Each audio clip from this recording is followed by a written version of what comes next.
சங்கீதம் 46:1 நாம் வாசிக்க கேட்போம். தேவன் நமக்கு அடைக்கலமும் பலனும் ஆபத்து காலத்தில் அனுகூலமான துணையுமானவர். தேவன் நமக்கு அடைக்கலம், தேவன் நமக்கு பலன், ஆபத்து காலத்தில் அனுகூலமான துணை. A very present help. தேவன் நமக்கு அடைக்கலம். வேதம் சொல்லுகிறது ரோமர் 8:31 தேவன் நமது பட்சத்தில் இருந்தால் நமக்கு விரோதமாய் இருப்பவன் யார்? என் அன்பிற்குரியவர்களே, தேவன் நமக்கு அடைக்கலம். இந்த கொடிய உலகத்தில் அவர் ஒருவர் தான் அடைக்கலம். ஆண்டவராகிய இயேசு சொன்னார்,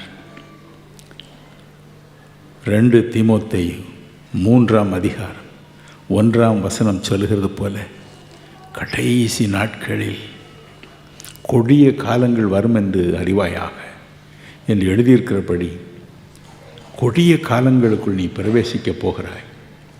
உன் நாடு பிரவேசிக்கப் போகிறது. நாட்டில் உள்ள பக்தர்கள் பிரவேசிக்கப் போகிறார்கள். என் ஜனங்கள் பிரவேசிக்கப் போகிறார்கள். அதில் 1-6 வரை உள்ள வசனங்களில் எழுதியிருக்கிறது போல கடினமான நாட்கள் வரப்போகின்றன. எனவே நீ இந்த நாட்களில் தப்புவித்து கொள்ள, தேவனுடைய ஜனங்கள் தப்புவிக்க நீ பிரார்த்தனை செய்வது அவசியம் என்று இயேசு சொன்னார். வருடத்தின் முதல் 6 மாதம் கடினமான 6 மாதமாக இருக்கும். அடுத்த 6 மாதத்தில் லகுவை கட்டளையிடுவேன், நீ ஜெபம் பண்ணு என்று சொன்னார். ஆம், உண்மையான பக்தர்களுக்கு, எளியவர்களாகிய நமக்கு எத்தனை பாடுகள். நான் சிறுவனாக இருந்த பொழுது தமிழில் ஒரு பாடம் உண்டு, சிபி சக்கரவர்த்தி என்று. மிக அன்புள்ள மன ஒருக்கமுள்ள ஒரு சக்கரவர்த்தியாம் அவர். ஒரு நாள் தன்னுடைய பூங்காவனத்தில் உட்கார்ந்திருந்தார். அப்பொழுது எங்கிருந்தோ வந்த ஒரு புறா அவருடைய தோளில் வந்து உட்கார்ந்தது. அது நடுங்கி கொண்டு இருந்ததாம். அரசனுக்கு ஒரே ஆச்சரியம், என்ன இந்த புறா இப்படி நடுங்குகிறது என்று. பின்னாலேயே கருடன் வந்து துரத்தி கொண்டு வந்தது. அது அவருக்கு நேராக வந்து உட்கார்ந்தது. அரசன் கேட்டார், ஏனப்பா நீ நடுங்குகிறாய் என்று புறாவை பார்த்து. அந்த கருடன் என்னை விழுங்க வருகிறான், ஆகவே நடுங்குகிறேன் என்று சொன்னதான். கருடனை பார்த்து கேட்டார், உனக்கு என்ன வேண்டும்?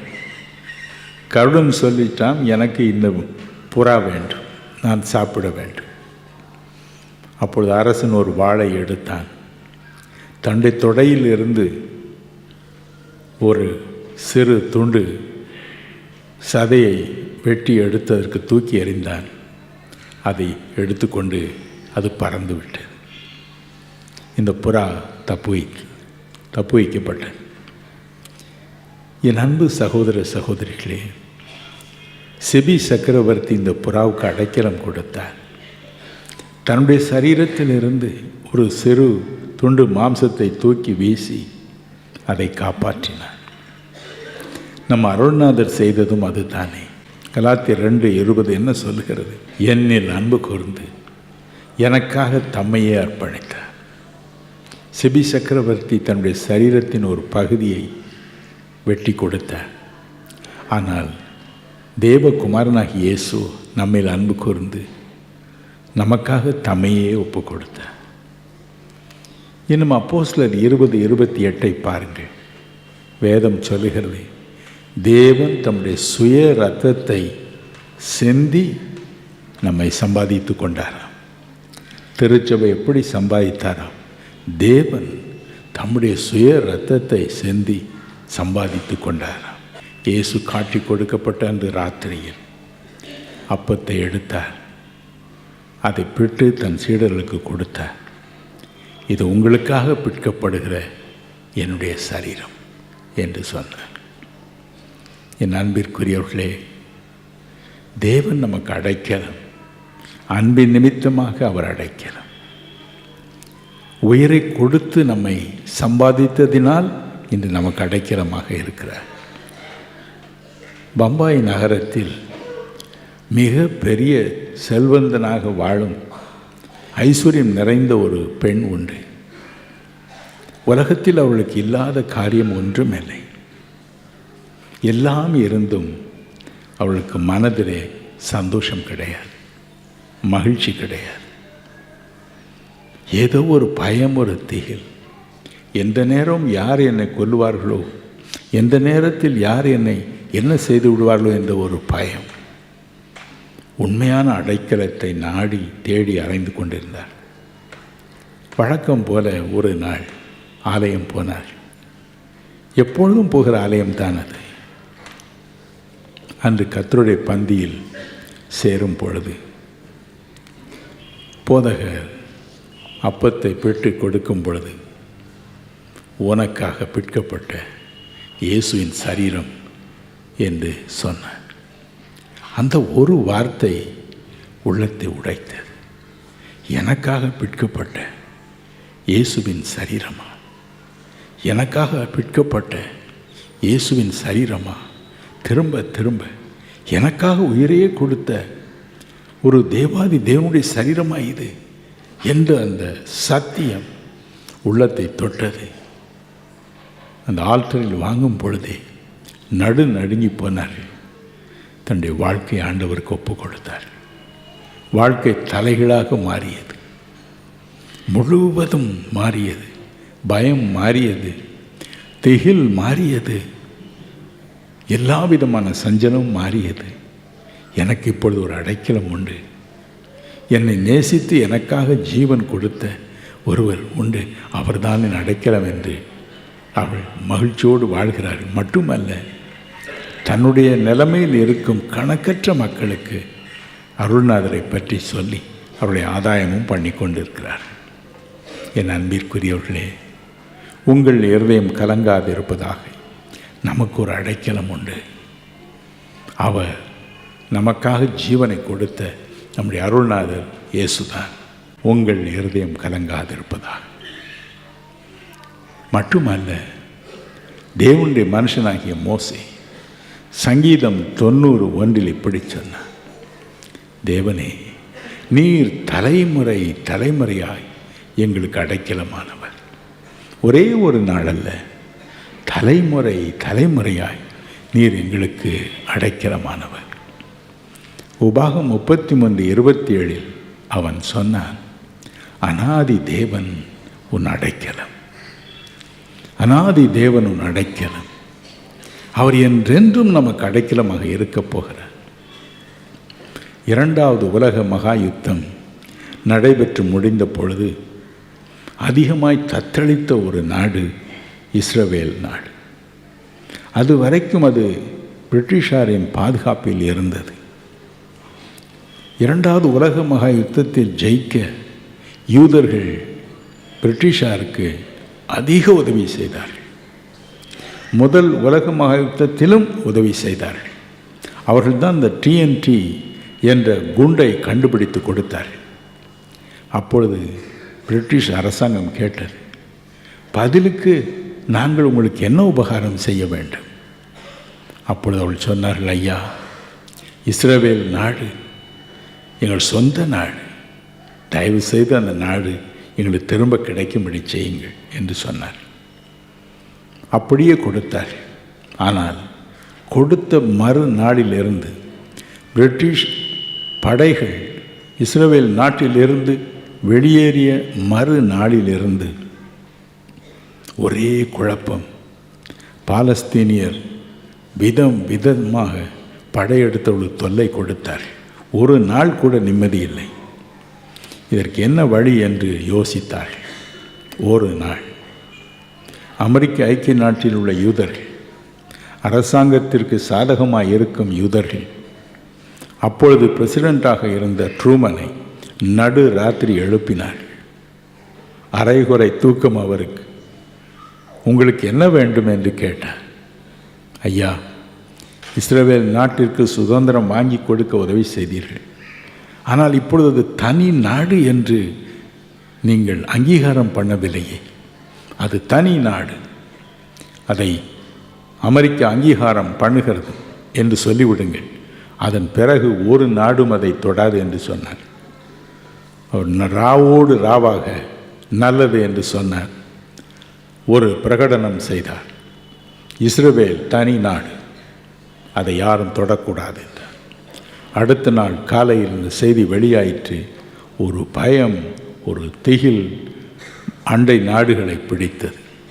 ஆகவே தான் இன்று வரைக்கும் இஸ்ரவேல் நாடு நிற்கிறது. அந்த ஒரே ஒரு பிரகடனம் நமக்கும் அப்படித்தான். தேவாதி தேவன் நம்மை தலைமுறை தலைமுறையாய் காப்பாற்றுகிறார்.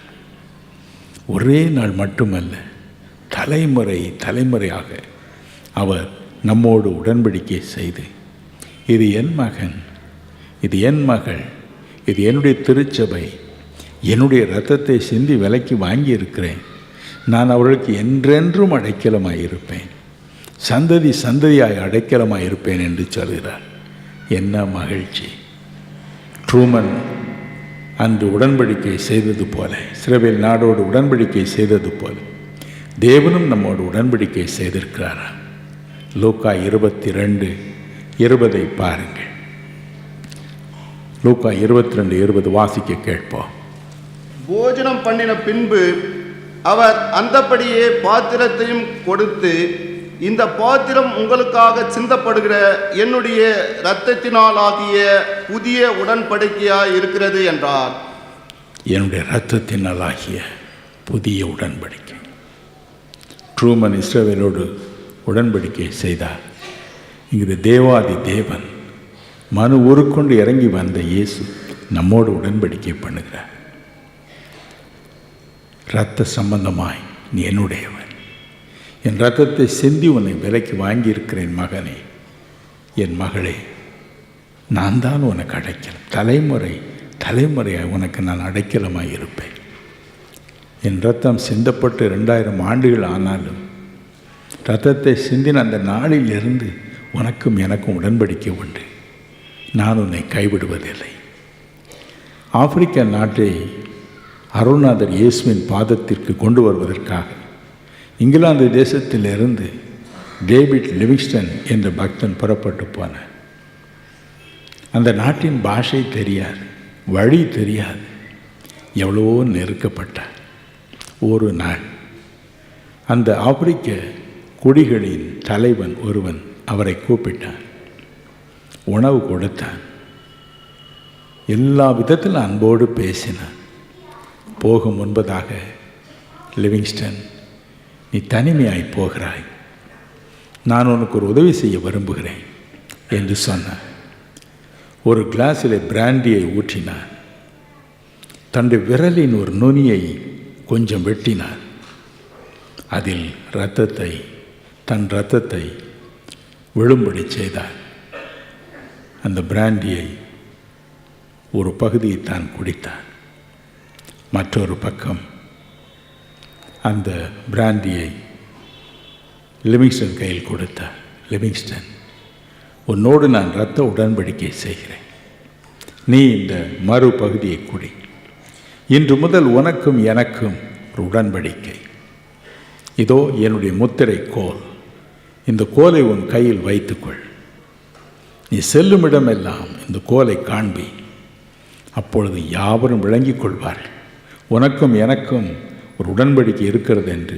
ஒருவனும் உன்னை தொட மாட்டான், ஒருவனும் உன்னை தொடவே மாட்டான் என்று சொன்னான். அப்படியே நிறைவேறிற்று. அன்று முதல் லிவிங்ஸ்டனை யாரும் தொட முடியாது.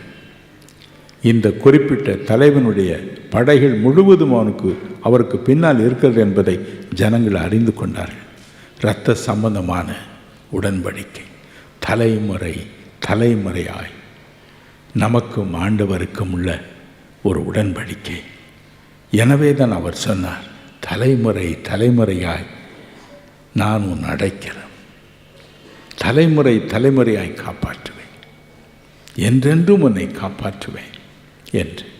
என் அன்பிற்குரியவர்களே, உங்கள் இருதயம் கலங்காதிருப்பதாக. நமக்கு ஒரு தேவன் உண்டு, அவர் நமக்கு அடைக்கலம். நமக்கு ஒரு தேவன் உண்டு, அவர் தலைமுறை தலைமுறையாய் நம் அடைக்கலம். நம்மை மட்டும் காப்பாற்ற மாட்டார், நம் பிள்ளைகளை மட்டும் காப்பாற்ற மாட்டார், பிள்ளைகளின் பிள்ளைகளை மட்டும் காப்பாற்ற மாட்டார், அவருடைய பிள்ளைகளையும் காப்பாற்றுவார். யாத்ரா 34ஆம் அதிகாரத்தில் 6ஆம் வசனத்திலிருந்து தன் பெயரை சொல்லும் பொழுது அவர் சொல்லுகிறார், 1000 தலைமுறை மட்டும் இரக்கம் செய்கிறவராயிருக்கிறேன், 1000 தலைமுறை மட்டும் இரக்கம் செய்கிறவராயிருக்கிறேன். இன்று நம்முடைய உள்ளத்தை தேற்றிக் கொள்வோம், நம்முடைய உள்ளத்தை தைரியப்படுத்திக் கொள்வோம். எனக்கு ஒரு தேவன் உண்டு, அவர் என் அடைக்கலம், அவர் தலைமுறை தலைமுறையாய் என் அடைக்கலம், அவர் அநாதி தேவன், ஆகவே அநாதியாய் என் அடைக்கலம். ஒரு பழைய பல்லவியை சேர்ந்து பாடுவோமா? தலைமுறை தலைமுறை தாங்கும் வினோத உலகமும் தோன்றி ஒழியாத, தலைமுறை தலைமுறை தாங்கும் வினோத உலகமும் தோன்றி ஒழியாத, ஆத்துமமே என் முழு உள்ளமே உன்னாண்டவரை தொழுதேத்து நாள் வரை அன்புவை தாதரித்த உன்னாண்டவரை தினம் தொழுதேத்து, ஓற்றுனக்கிறங்கே ஓரிமை பாராட்டும் மோற்றும் கிருபையினா மூடி சோட்டும், ஓற்றுனக்கிறங்கே ஓரிமை பாராட்டும் மோற்றும் கிருபையினா மூடி சோட்டும், ஆத்துமமே முழு உள்ளமே உன்னாண்டவரை தொழுதேத்து நாள் வரை அன்புவை தாதரித்த உன்னாண்டவரை தினம் தொழுதேத்து. தலைமுறை தலைமுறை நம் ஆண்டவர் போகட்டும். தேவன் அடைக்கலமானவர், அநாதி தேவன், நித்திய அடைக்கலம் நமக்கு. இந்த ஒப்பற்ற தேவனை பற்றி தாவீது சொன்ன 2 சாமுவேல் 23:5 தேவன் என்னோடு கூட நிச்சயமான நித்திய உடன்படிக்கையை பண்ணியிருக்கிறார். என் அன்பிற்குரியவர்களே, என்று நம்முடைய உள்ளத்தை ஆண்டவருக்கு பறி கொடுக்கிறோமோ அன்று முதல் அவர் நிச்சயமான நித்திய ஒரு உடன்படிக்கையை நம்மோடு பண்ணியிருக்கிறார். அவர் நம்மை விட்டு விலகுவதும் இல்லை, நம்மை கைவிடுவதும் இல்லை. போகட்டும். இந்த அடைக்கலமாய் இருக்கும், தலைமுறை தலைமுறை அடைக்கலமாய் இருக்கும் தேவனை நாம் எங்கு காணலாம்? யோபு 23:3-4 வசனங்களை வாசிக்க கேட்போம். யோபு எப்படி தடுமாறுகிறான் பாருங்கள். நான் அவரை எங்கே கண்டு சந்திக்கலாம்? நான் அவரை எங்கே கண்டு சந்திக்கலாம் என்பதை அறிந்தால் நலமாயிருக்கும். அப்பொழுது நான் அவர் ஆசனத்துக்கு முன்பாக வந்து சேர்ந்து என் நியாயத்தையும் அவருக்கு முன்பாக வரிசையாய் வைத்து காரியத்தை ரூபிக்கும் வார்த்தைகளால் என் வாயை நிரப்புவேன். நான் அவரை எங்கே கண்டு சந்திக்கலாம்? அங்கலாய்க்கிறான். என்னுடைய அங்கலாய்ப்பு இதுதான். நான் அவரை எங்கே கண்டு சந்திக்கலாம்? நான் அவரிடம் என்னுடைய காரியங்களை பற்றி கேட்க வேண்டும். அவனுடைய 10 குழந்தைகள் மரித்து போயின. சொத்து சுதந்திரங்கள் எல்லாம் ஒரே நாளில் மாயமாய் போய்விட்டது. யோபு 2:9 சொல்லுகிறது போல அவனுடைய மனைவியும் அவனை தூஷித்தாள். இன்னுமா தேவனை நம்பி வாழ்கிறேன், அவரை தூஷித்து உயிரை விடும் என்று சொன்னாள். 2:6 சொல்லுகிறதே, ஐயோ அவனுடைய உடலெல்லாம் கொடிய பருக்கள். சட்டையை கிழித்து எறிகிறான்.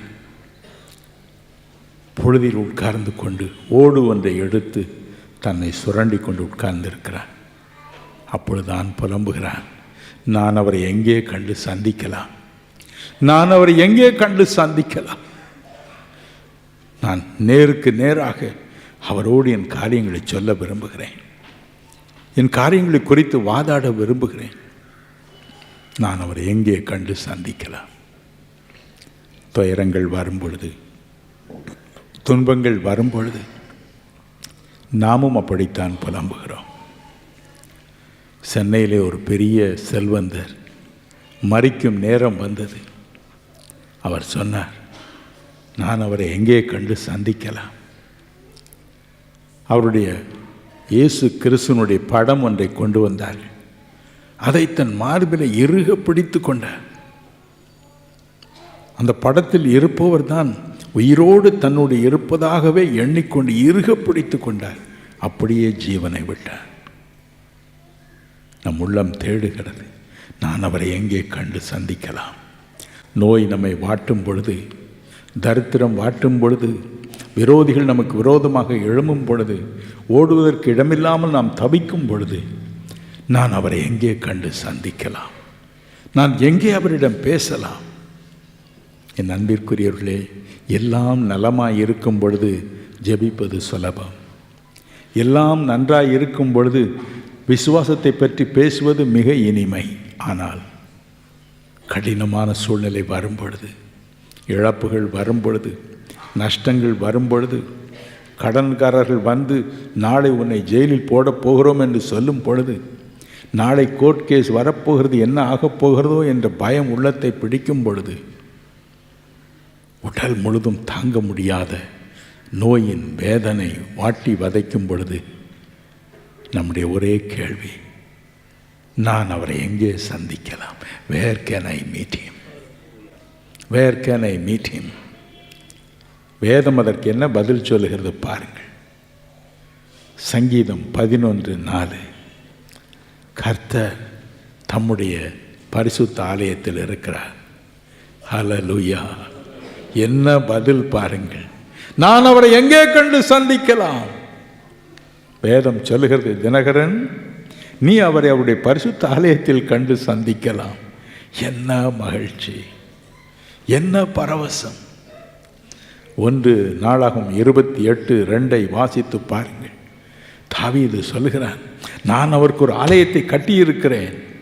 எதற்கு? அவருடைய பாதப்படி அங்கு தங்குவதற்கு, அவருடைய பாதப்படி தங்குவதற்கு கட்டியிருக்கிறேன், பயப்படாதிருங்கள். 2 நாளாகவும் 7ஆம் அதிகாரம் 15-16 பாருங்கள். இந்த ஆலயத்தை சாலமோன் கட்டின பொழுது தேவனுக்கு ஒரே பரவசம், ஒரே மகிழ்ச்சி. அவர் என்ன சொன்னார்? ஐயோ, என்னுடைய இருதயம் இங்கே இருக்கும், என் கண்கள் இங்கே இருக்கும், என் காதுகள் திறந்தே இருக்கும்,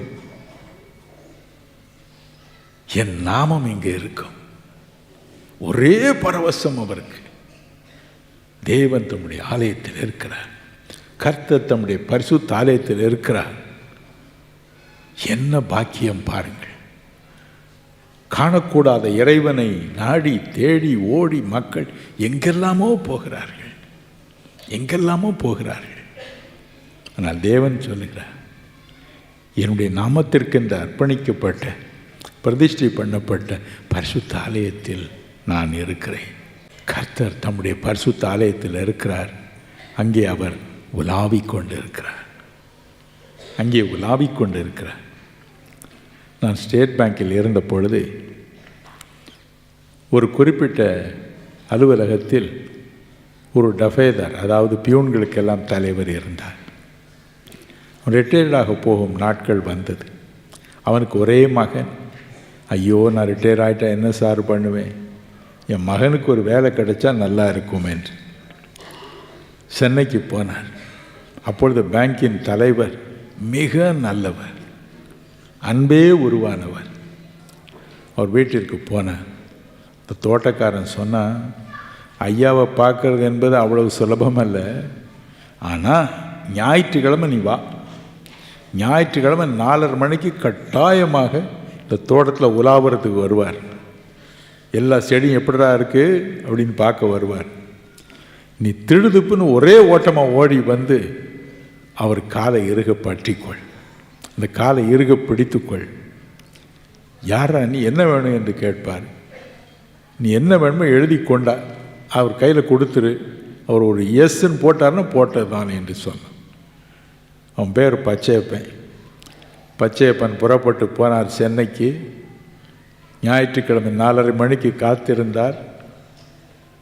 அப்பொழுது பேங்கின் தலைவர் அங்கே வந்தார், உலாவிக் கொண்டிருந்தார்.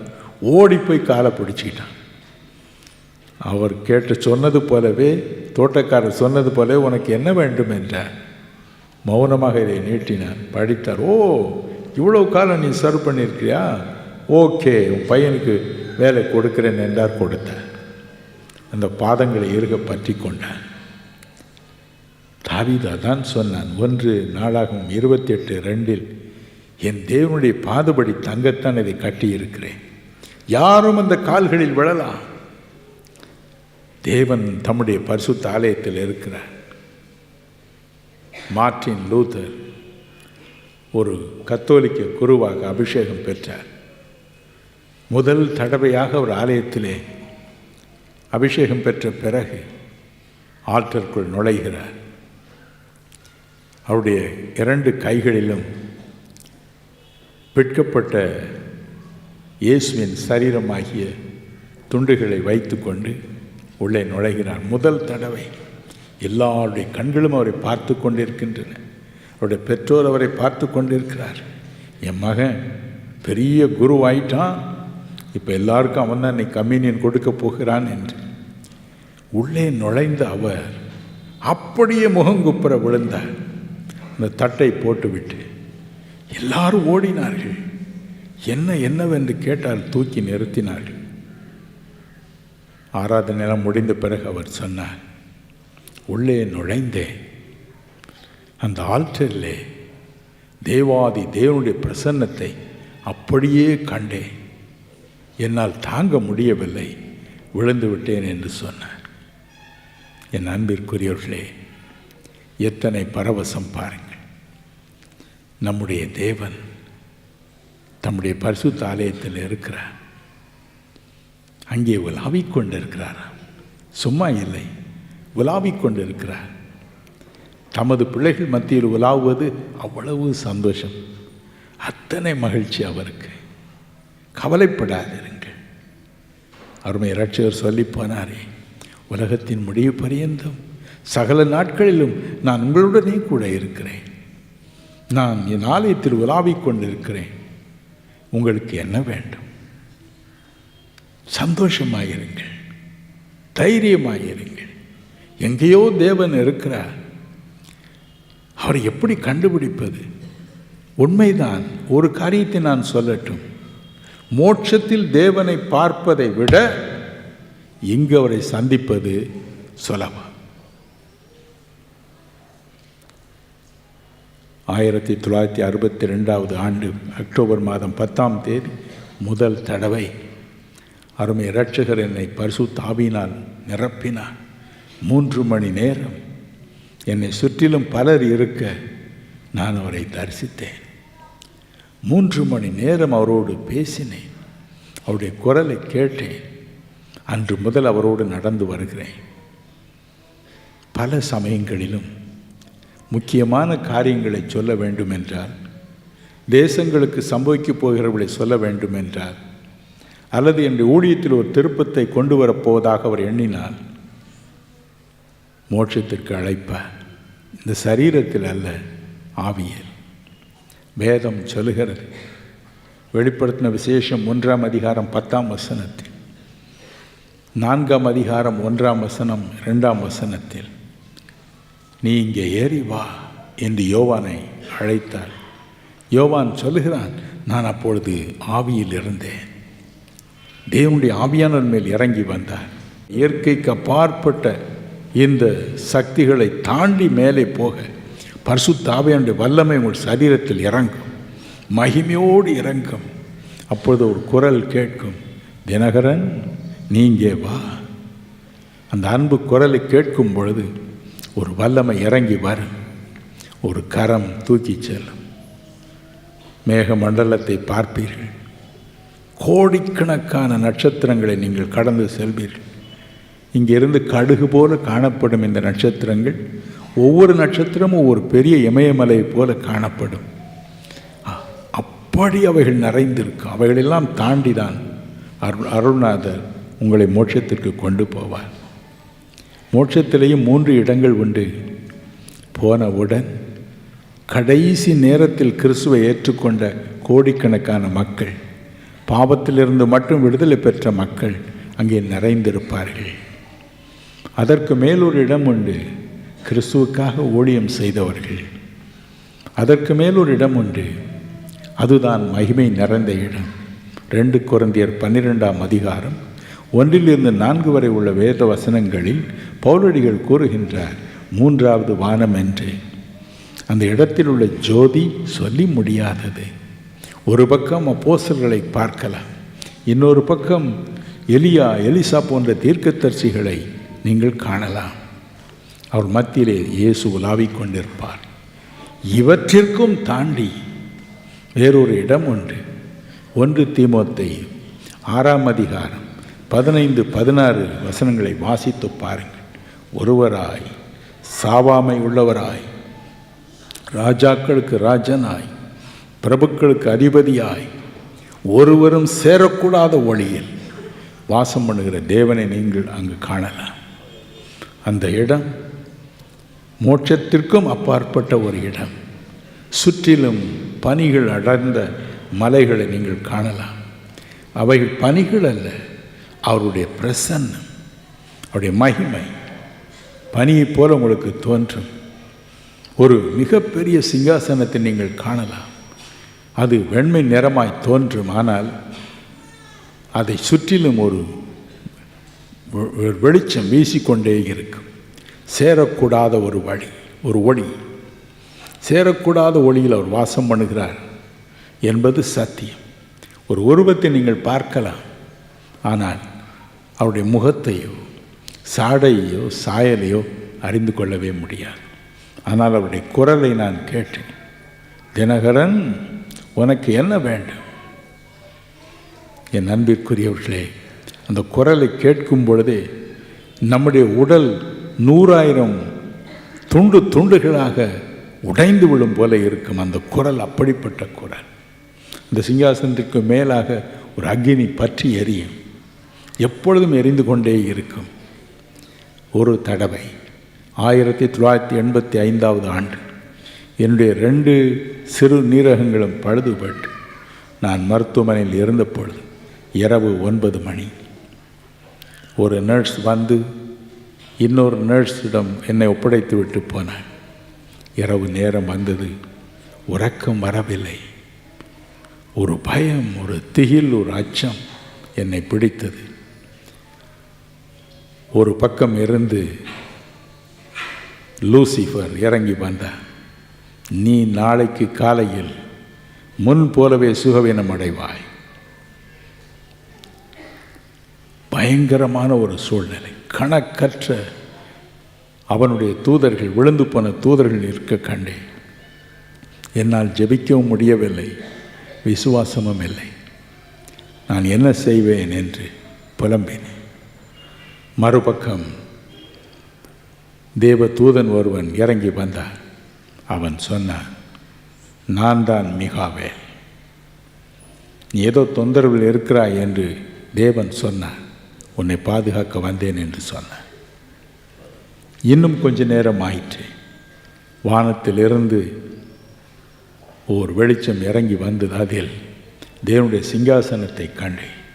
அதன் மேல் எரியும் அந்த விளக்கை, அந்த அக்னியை கண்டேன். தேவனுடைய குரல் ஒலித்தது, நானே ஆபிரகாமின் தேவன், நானே ஈசாக்கின் தேவன், நானே யாக்கோபின் தேவன், யாதொன்றும் உன் ஜீவனை பறிப்பதில்லை என்று சொன்னார். என்ன மகிழ்ச்சி, என்ன சந்தோஷம்! அப்படியே நான் தேவனுடைய மார்பில் சாய்ந்து உறங்கினது போல ஒரு உணர்ச்சி, அப்படியே உறங்கிவிட்டேன். அடுத்த நாள் காலையில் 7 டாக்டர்கள் கொண்ட குழு வந்தது. உடனே பார்த்து சொன்னார்கள், mister Dinakaran, you are doing exceedingly well. Mister Dinakaran, எவ்வளவு சுகமாக இருக்கிறீர்கள், நீங்கள் உடனே வீட்டிற்கு போகலாம் என்று சொன்னார்கள். கவலைப்படாதிருங்கள், தொல்லைகள் வரலாம், பாடுகள் வரலாம், ஆனால் மோட்சத்தில் நமக்கு ஒரு அடைக்கலம் உண்டு. தேவாதி தேவன், கோடிக்கணக்கான தேவதூர்கள் அவரை சூழ்ந்திருக்கிறார்கள். அந்த இடத்திற்கு போகக்கூட ஒருவராலும் முடியாது. சேரக்கூடாத ஒளி, யாரும் எளிதில் போய்விட முடியாது. அங்கு போய் சேர்வது என்பது, அங்கு போய் தேவனை பார்ப்பது என்பது கடினம். ஆனால் அதே தேவன் இன்று எங்கு பரிசுத்த ஆலயத்தில் இருக்கிறார். எத்தனை மகிழ்ச்சி, எத்தனை மகிழ்ச்சி. நாம் இதை போக விட்டு அங்கு போய் பார்க்க போகிறோம் என்று சொல்வது எவ்வளவு மதியினம் பாருங்கள். அதையெல்லாம் ஒடுக்கி, தன்னுடைய சகல மகிமையும் ஒடுக்கி இங்கு வந்து நாம் கட்டியிருக்கிற இந்த சின்ன ஆலயத்தில், மிக குறைந்த விலையில் நாம் கட்டியிருக்கும், செலவில் கட்டியிருக்கும் இந்த சின்ன ஆலயத்தில் வந்து உட்கார்ந்திருக்கிறார். என் பிள்ளைகள் வருவார்கள், என்னை பார்க்க வருவார்கள். நான் அவர்களை அள்ளி அணைத்து முத்தமிட்டு மகிழ்வேன். ஐயோ, என்ன சந்தோஷம்! கர்த்தர் தம்முடைய பரிசுத்த ஆலயத்தில் இருக்கிறார். ஏசாயா தீர்க்கதரிசியின் புஸ்தகம் 6ஆம் அதிகாரம் 1ஆம் வசனத்தை பாருங்கள். தேவாதி தேவன் சிங்காசனத்தின் மீது வீற்றிருக்க கண்டேன், அவருடைய வஸ்திர தொங்கலால் ஆலயம் முழுவதும் நிறைந்திருந்தது என்று ஏசாயா தீர்க்கதரிசி எழுதுகிறார். இப்பொழுதும் கூட நீங்கள் தனிமையாக இல்லை. நீங்கள் உட்கார்ந்திருக்கும் இடத்தில் அவருடைய வஸ்திர தொங்கல் இருக்கிறது. உங்களை சுற்றிலும் அவர் உலாவிக் கொண்டு இருக்கிறார். மார்க் 5:22-25 வரை வாசித்து பாருங்கள். அங்கே யவீரு இயேசுவின் பாதத்தில் விழுந்தான். ஆண்டவரே, நீர் சீக்கிரமாய் வாரும், மரிக்கும் என் பெண்ணை காப்பாற்றும் என்றான். 7:25 பாருங்கள். கானானிய ஸ்திரீ இயேசுவின் பாதத்தில் விழுந்தாள். பிசாசினால் பாதிக்கப்படும் என் மகளை காப்பாற்றும் என்றாள். லூக்கா 5:8 பாருங்கள். பிரமித்த பேதுரு இயேசுவின் பாதத்தில் விழுந்தார். யோவான் 11:32 பாருங்கள். தன் சகோதரன் லாசருவை இழந்த மரியாள் இயேசுவின் பாதத்தில் விழுந்தாள். இயேசு அவளுக்கு அடைக்கலம் கொடுத்தார். அதே பாதங்கள், அதே கிறிஸ்து இயேசுவின் பாதங்கள் இன்று நம்முடைய ஆலயத்தில் உலாவிக் கொண்டிருக்கிறது. கர்த்தர் தம்முடைய பரிசுத்த ஆலயத்தில் இருக்கிறார். வெளிப்படுத்தின விசேஷம் 1:20 பாருங்கள். வெளிப்படுத்தின விசேஷம் 2ஆம் அதிகாரம் 1ஆம் வசனத்தை பாருங்கள். அந்த 7 பொன் கொத்து விளக்குகளை பார்த்தாய், அது 7 சபைகளாம். அந்த 7 சபைகள் மத்தியிலே இயேசு உலாவிக் கொண்டிருக்கிறார். உங்கள் அருகே உலாவிக் கொண்டிருக்கிறார். இப்பொழுது உலாவிக் கொண்டிருக்கிறார். பல ஆண்டுகளுக்கு முன்பு நான் தஞ்சாவூரில் உள்ள சென்ட் பீட்டர்ஸ் ஆலயம் என்ற ஆலயத்திற்கு போயிருந்தேன். அங்கே ஒரு LIC ஆஃபீஸர் வந்திருந்தார். ஆலயத்திற்கு வருவாரே தவிர அவருக்கும் தேவனுக்கும் சம்பந்தமே கிடையாது. எதையும் அவர் நம்பவும் மாட்டார். அன்று இதே போல பிரசங்கித்தேன். முடித்த பிறகு மக்களுக்காக ஜபித்தேன், வந்திருந்தவர்களுக்காக. அவர் சொன்னார், உண்மையில் ஒரு வஸ்திரம் வந்து என்னை தடவி கொடுத்து அப்படி போனது. அவ்வளவுதான். யாரோ நடந்து போவது போல, ராஜா நடந்து போனது போல, நடந்து போகும் பொழுது அவருடைய வஸ்திரம் என்னை தடவி போனது போல இருந்தது. என் வாழ்க்கையே மாறிப்போனது, தலைகளாக மாறிப்போனது. முற்றிலும் மாற்றம், முற்றிலும் தூய்மை, முற்றிலும் மாறுதல். அவருடைய பெயர் பிரதர் ஜெரி மேனியன். இன்று சென்னையில் இயேசு உழைக்கிறார் அலுவலகத்தில் என்னோடு கூட அரும்பாடுபட்டு வருகிறார். என் அன்பிற்குரியவர்களே, இன்று காலையில் கர்த்தர் தம்முடைய பரிசுத்த ஆலயத்தில் இருக்கிறார். நம்மோடு உலாவிக் கொண்டு இருக்கிறார். என் பிள்ளைகள் எதையும் கேட்பார்கள், என்ன கேட்பார்களோ தெரியவில்லை, நான் கொடுக்க வேண்டும், எனவே நான் உலாவிக் கொண்டிருக்கிறேன் என்கிறார். என்ன மகிழ்ச்சி பாருங்கள், என்ன சந்தோஷம். கவலைப்படாதீர்கள். ஆலயத்திற்கு எதற்கு வருகிறோம்? தேவாதி தேவன் என் அடைக்கலம், தேவாதி தேவன் என் தலைமுறை தோறும் அடைக்கலம், தேவாதி தேவன் என் ஜெபத்தை கேட்க உலாவிக் கொண்டிருக்கிறார். நாம் ஜெபிப்போம். உங்கள் இருதயம் கலங்காதிருப்பதாக. நீங்கள் தனிமையாக உட்கார்ந்திருக்கவில்லை. உங்கள் அருகே தேவன் உலாவிக் கொண்டிருக்கிறார். ஆபிரகாமின் தேவன், ஈசாக்கின் தேவன், யாக்கோபின் தேவன் உலாவிக் கொண்டிருக்கிறார். தாவீதின் தேவன் உலாவிக் கொண்டிருக்கிறார். சாலமோனின் ஆலயத்தில் இருந்தவர் உலாவிக் கொண்டிருக்கிறார். நான் உனக்கு என்ன செய்வேன் என்று இருக்கிறாய், நான் உனக்கு என்ன செய்வேன் என்று இருக்கிறாய் என்று கேட்டு உலாவிக் கொண்டிருக்கிறார். தயவு செய்து தைரியம் கொள்ளுங்கள், தயவு செய்து தீர்மானம் செய்யுங்கள். நான் எதை விட்டாலும் ஆண்டவரே உம்முடைய பிரசன்னத்தை விடவே மாட்டேன், உம்முடைய ஆலயத்தை விடவே மாட்டேன். நான் உம்முடைய ஆலயத்திற்கு வருவேன். நீர் பரிசுத்த ஆலயத்தில் இருக்கிறீர், நான் உம்மை விடவே மாட்டேன், உம்முடைய பாதங்களை விடவே மாட்டேன், உம்மை விட்டு விலகவே மாட்டேன். ஓடி வருவேன், ஓட்டமாய் ஓடி ஓடி வருவேன். நீர் என்னை ஆசீர்வதியும், நீர் என்னை ஆசீர்வதிப்பீர், நீர் என்னை ஆசீர்வதியும், நீர் என்னை ஆசீர்வதியும் என்று நாம் அவரை தேடி வருவோம். பிரியமானவர்களே, தயவு செய்து தைரியம் கொள்ளுங்கள், தயவு செய்து தைரியம் கொள்ளுங்கள். தேவன் நம்மை தனிமையாக இருக்க விடவில்லை, தனிமையாக இருக்க அவர் விரும்பவும் இல்லை. அவரோடு வந்திருக்கிறார். இப்பொழுதும் ஒரு தடவை நம்முடைய விசுவாசத்தை நாம் இப்பொழுது உறுதிப்படுத்திக் கொள்வோம். நான் ஒழுங்காய் ஆலயம் வருவேன், என் தேவனை முகமுகமாய் சந்திப்பேன், அவர் என்னை ஆசீர்வதிப்பார், என் கண்ணீரை துடைப்பார், எனக்கு புது பலன் தருவார். இன்று இந்த 10:30 மணிக்கு கர்த்தர் நம்மை தொடும்படி நாம் ஜெபிப்போமா? எல்லாரும் ஜெபிப்போம், எல்லாரும் ஜெபிப்போம். ஒருவர் பாக்கி இல்லாமல் நான் தேவனுடைய சமூகத்தில் இருக்கிறேன்.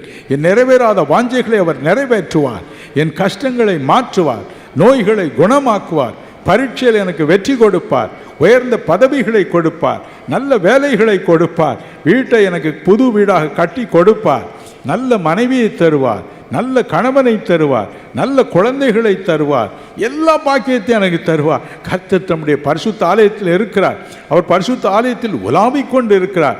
நான் இப்பொழுது அவருடைய சமூகத்தில் இருக்கிறேன் என்று நம்மை தேற்றிக்கொள்வோம். தைரியமாய் ஜபிப்போம். எல்லாரும் வாய்களை திறந்து ஜபிப்போம், எல்லாரும் வாய்களை திறந்து ஜபிப்போம், எல்லாரும் வாய்களை திறந்து ஜபிப்போம், எல்லாரும் ஜபிப்போம், கண்ணீரோடு ஜபிப்போம். கர்த்தர் நம்மை ஆசீர்வதிக்க வந்திருக்கிறார். அவர் எழுந்தருளி இருக்கிறார். பிரியமானவர்களே, அவர் எழுந்தருளி இருக்கிறார். கர்த்தர் தம்முடைய பரிசுத்த ஆலயத்தில் எழுந்தருளி இருக்கிறார். மோட்சத்தில் இருந்தது போலவே எழுந்தருளி இருக்கிறார். ஐயோ, என்ன பாக்கியம், என்ன பாக்கியம், என்ன பாக்கியம், என்ன பாக்கியம், என்ன பாக்கியம், என்ன பாக்கியம். அவர் உங்களை ஆசீர்வதிப்பார், உங்கள் கண்ணீரை துடைப்பார். கவலைப்படாதீர்கள். எங்கள் அருமை இரட்சகனே, வந்திருக்கிற ஒருவரையாவது நீ தொடாமல் அனுப்பவே கூடாது. ஒவ்வொருவரையும் ஆசீர்வதியும், ஒவ்வொருவரையும் ஆசீர்வதியும், ஒவ்வொருவரையும் ஆசீர்வதியும் அப்பா, ஒவ்வொருவரையும் ஆசீர்வதியும். ஒவ்வொரு தலை மீதும் உடைய கை இப்பொழுது வையும். நீர் வைப்பதை அவர்கள் உணரட்டும், நீர் வைப்பதை உணர வேண்டும், உணர வேண்டும். ஐயோ, யாரோ என்னை தொடுகிறார்களே, யாரோ என்னை தொடுகிறார்களே, யாரோ என்னை தொடுகிறார்கள், யாரோ என்னை தொடுகிறார்கள். ஏதோ ஒரு சக்தி என்னை நிரப்புகிறது, ஏதோ ஒரு ஆசீர்வாதம், பேரானந்தம், பெரும் மகிழ்ச்சி, சமாதானம், சாந்தி உள்ளத்தை நிரப்புகிறது. என் கவலைகள் போகின்றன, என் கவலைகள் போகின்றன, கவலைகள் போகின்றன. ஐயோ, ஒரு அன்பு என்னை நிரப்புகிறது, நிரப்புகிறது. ஐயோ, என் கவலைகள் போகின்றன. ஐயோ, ஒரு சமாதானம் என்னை நிரப்புகிறது. யாரோ தொடுகிறார்களே, யாரோ தொடுகிறார்கள் என்று ஒவ்வொரு உணரட்டும். இயேசு சுவாமி, தொடும் ஆண்டவரே, தொடும் அப்பா, தொடும். ஒவ்வொரு நோயையும் குணமாக்கும். வலியினால் வந்தவர்கள் வலி இல்லாமல் போகட்டும், பிரச்சனையோடு வந்தவர்கள் பிரச்சனை இல்லாமல் போகட்டும், கட்டியோடு வந்தவர்கள் கட்டி இல்லாமல் போகட்டும், கண் பார்வை இல்லாமல் வந்தவர்கள் பார்வையோடு போகட்டும். எல்லா பிரச்சனைகளையும் அப்பா தடவி கொடுத்து நீட்டி அனுப்பும். ஆசீர்வதியும், ஆசீர்வதியும், ஆசீர்வதியம் அப்பா, ஆசீர்வதியம். தேவன் தாமே அவருடைய முகத்தில் உள்ள கண்ணீரையெல்லாம் துடைப்பார் என்று எழுதியிருக்கிறது. சகல முகங்களிலும் இருந்து கண்ணீரை துடைப்பார் என்று எழுதியிருக்கிறது. இங்கு வந்திருக்கிற ஒவ்வொருவரையும் பார், ரகசிய கண்ணீரையெல்லாம் பார். அங்கங்கே உட்கார்ந்து தடவிக்கொண்டு இருக்கிற ரகசிய கண்ணீரை பாரும்.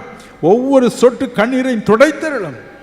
சகல முகங்களிலும் இருந்து, எல்லா முகங்களிலும் இருந்து கண்ணீரை துடையும் அப்பா, துடையும் ஆண்டவரே.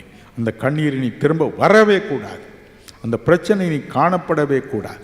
அது பிள்ளைகளை ஆசீர்வதி, ஆனந்த மகிழ்ச்சினால் நிரப்பும், ஆனந்த மகிழ்ச்சினால் நிரப்பும், ஆனந்த மகிழ்ச்சினால் நிரப்பும், ஆனந்த கண்ணீரினால் நிரப்பும். நான் தேவனை தரிசித்தேன், தேவனை தரிசித்தேன், நான் தேவனை தரிசித்தேன். இயேசு என்னை தொட்டார், தேவாதி தேவன் என்னை தொட்டார் என்ற மகிழ்ச்சியோடு பிள்ளைகள் போகட்டும். அவருடைய பிரச்சனைகள் எல்லாம் இயேசு ராஜா நீர் என கொடுத்த அதிகாரத்தின்படி உடைய நாமத்தினாலே சபிக்கிறேன். எல்லா பிரச்சனைகளையும் சபிக்கிறேன், அந்தகார சக்திகளின் வல்லமைகளை சபிக்கிறேன், மந்திர தந்திரங்களை சபிக்கிறேன், அப்புறப்படுத்து. அது பிள்ளைகளை தொடவே கூடாது. இன்று ஒவ்வொருவரும் உடைய ஆசீர்வாதம் பெற்று போகட்டும். ஒவ்வொருவரையும் ஆசீர்வதித்து நீர் அனுப்புவதற்காய் நன்றி.